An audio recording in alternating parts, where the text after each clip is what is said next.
On one of those rare days when I actually feel sorry for the government, New Labour is being soundly lambasted by angry fellow travellers on the left for, in their eyes, pandering to public opinion shamelessly on the sensitive issue of drugs. Now, the current New Labour position on drugs is, of course, to just say no, and that's understandable for two reasons. First of all, there are enough social problems in Britain today without young people falling into the trap of drug dependency. And also because when David Blunkett infamously lowered the status of cannabis from a Class B to Class C type drug, there was widespread public uproar that the government was going soft. Oh yes, once again this is absolutely disgusting.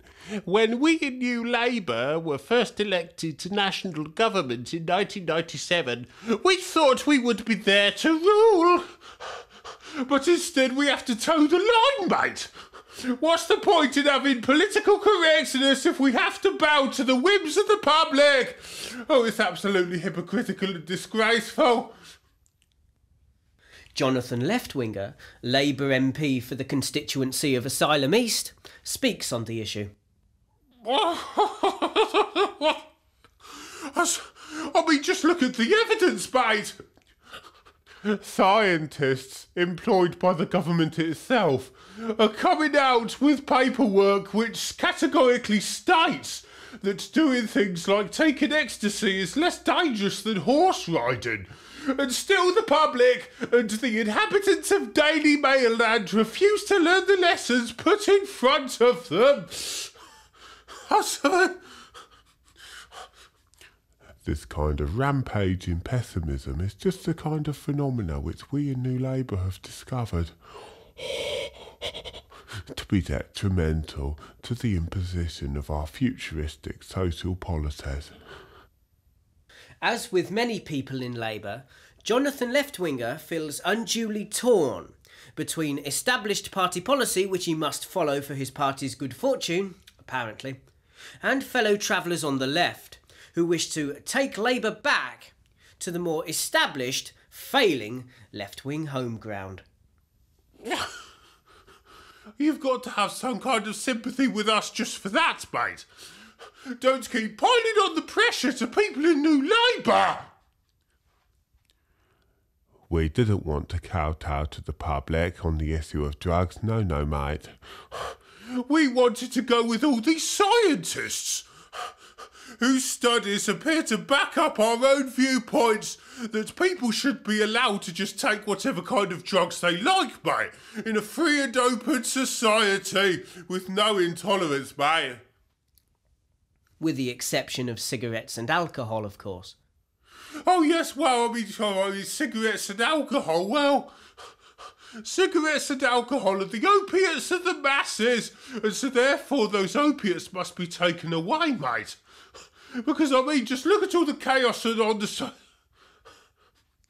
The problem is, when ordinary, decent, normal people tank themselves up on alcohol and overdose on cigarettes, it can only be detrimental to the nation for two main reasons.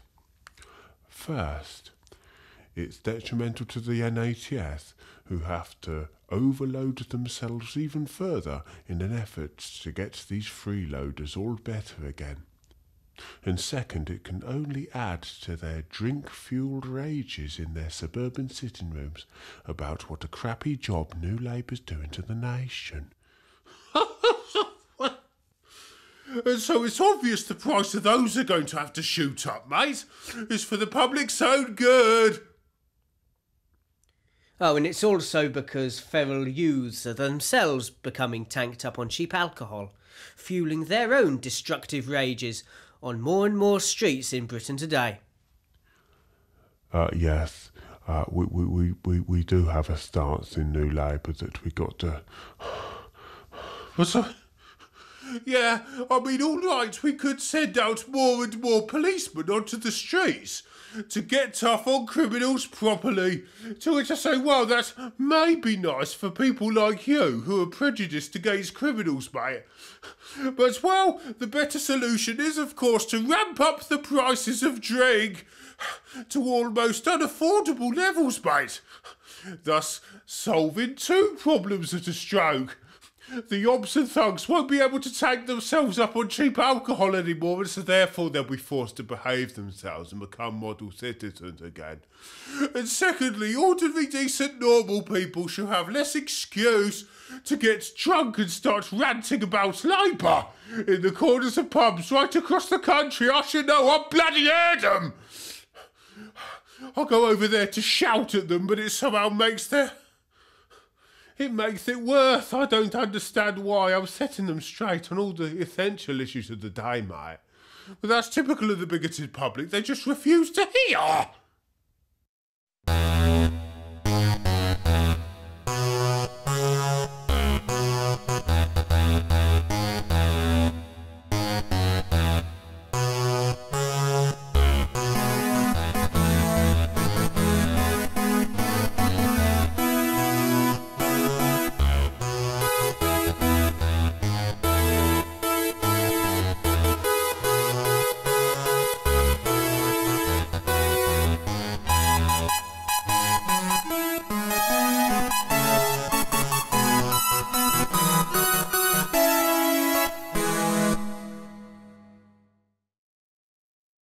Not, of course, that I'm particularly enamoured with the Stalinist tactics of New Labour. Fairly recently, they employed an independent body to look into the consumption of dangerous drugs, to discover whether or not it may actually be as dangerous as first claimed. Apparently, their findings were rather alarming to the government, so they sat on the information, and then when the scientists involved in the research came out to complain vociferously that they weren't being heard or were being twisted, the government demanded that they resign. This kind of bully boy tactics is typical of New Labour, and just the kind of thing which has shown up more than ever before the way the government squashes dissent, regardless of who it's from. What chance have we in the public got of successfully protesting against things we don't agree with if we're set upon vociferously by those who are supposed to represent our best interests? Everybody has more than one serious gripe about New Labour. I don't believe it. I really don't believe it. I would have thought you out there in the public would have been pleased at that. You see, we even make the sacrifice of bullying our very own scientists just so that we can continue to push the don't take drugs message. You'd have thought strong-arm tactics would have struck a chord with the public, particularly when you consider that more and more of those bastards now want to bring back capital punishment and even corporate punishment for the toughest of louts. I think you mean corporal punishment there, Jonathan. No, I mean corporate punishment, because I think we should privatise it. You see, so we don't have to waste any more taxpayers' money on doing things we ought to be doing for a bloody change. You see, I'm saying the kind of things which ought to be popular. But just listen to the silence, nobody's cheering me, mate. We do have an invited audience, by the way. Still, must be grateful for smaller mercies. It's only common sense that the government continue to push its "don't take drugs else you'll get done" message. The new research may indeed seem to suggest that across the board taking ecstasy may be safer than going horse riding.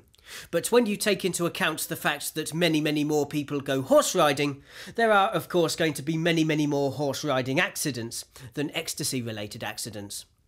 And let's face it anyway, one child in hospital there due to drugs overdose is one child too many. But you don't think my fellow travellers on the left wing are going to let that little piece of trivia get in the way, do ya? The imposition of far-left political correctness has been hampered enough as it is, without things like the truth and perspective getting in the way. Don't you think our heads are close enough to bursting point as it is? Thanks to the fact that the country isn't being run the way we want her. There's a distinct lack of unity in the country because of this. Vote Labour,